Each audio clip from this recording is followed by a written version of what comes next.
Many, many, many times if you open the books, and you will see that these people, they sacrificed their lives to spread the haqq. And they did not fear anyone, whoever their status was.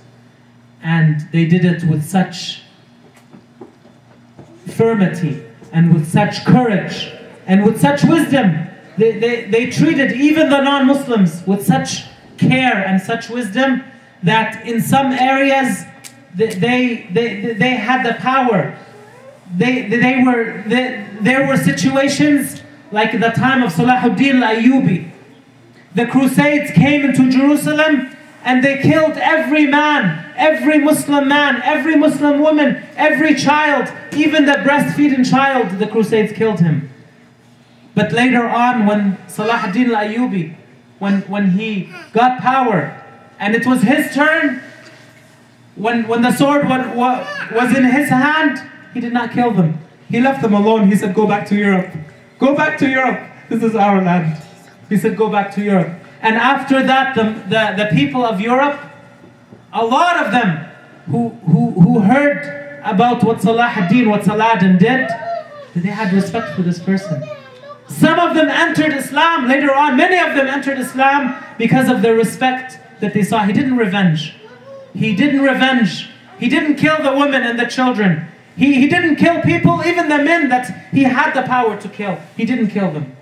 And when the Rasul, the best of the Anbiya and the leader of the good Muslims entered Mecca, after about 10 years, the people that had oppressed him before and mistreated him and threw rocks at him and ridiculed him and insulted him, they sat in their homes and he told them, you will not be harmed.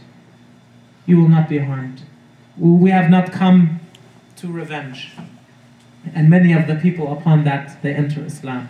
And Islam spreads like the sunshine all over a large part of, the greater part of the world at that time, because of the justice and the rahmat, the mercy of Rasul and the followers of Rasul sallallahu alayhi wa sallam wa ridwanullahi ta'ala ala jami' as-sahaba wa ali baytihi al-kiram. So we ask Allah ta'ala to be of those who remember Ashura, remember the incidents of Ashura, take this knowledge, take this information and reorganize our lives and reorganize our priorities and look to what's best for us and our families. And remember that our asset, our most valuable asset is not our mortgage, is not our car, is not even our children. Our most valuable asset is our iman. Because with iman, Allah gave us children. With iman, Allah through iman and through Islam, Allah teaches our children to respect us. Through iman and through Islam, we learn to treat our children with justice, and the families grow stronger. Al-Imam al-Husayn, he stood, and most of his family died. The only one that lived from the family of the Rasul alayhi salatu wasalam was one boy. His name was Ali. Ali ibn al-Husayn, ibn Ali. And he's known as As-Sajjad. He's known as As-Sajjad. Why is he known as As-Sajjad? He had an orchard of trees, 500 trees. And beside every tree, every single day, he would pray 2 extra rak'ahs. So he prayed 1,000 extra sunnah rak'ahs every day. So he was known as As-Sajjad. Ali Zainul Abidin Ibn al-Husayn, he was known as As-Sajjad because he did extra prayers. And when he died, the people even saw, the people who washed his body, they saw a scar on his shoulder, and they said, they wondered what the scar was from. And later on, they found out that 100 homes in Al-Madinah would receive food at their front doors weekly by somebody unknown.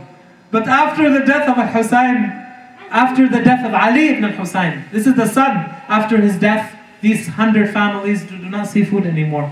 And they figured out that it was him who was carrying the food with his back secretly. Because the good Muslims, they hide from from their good deeds just as we hide from our bad deeds.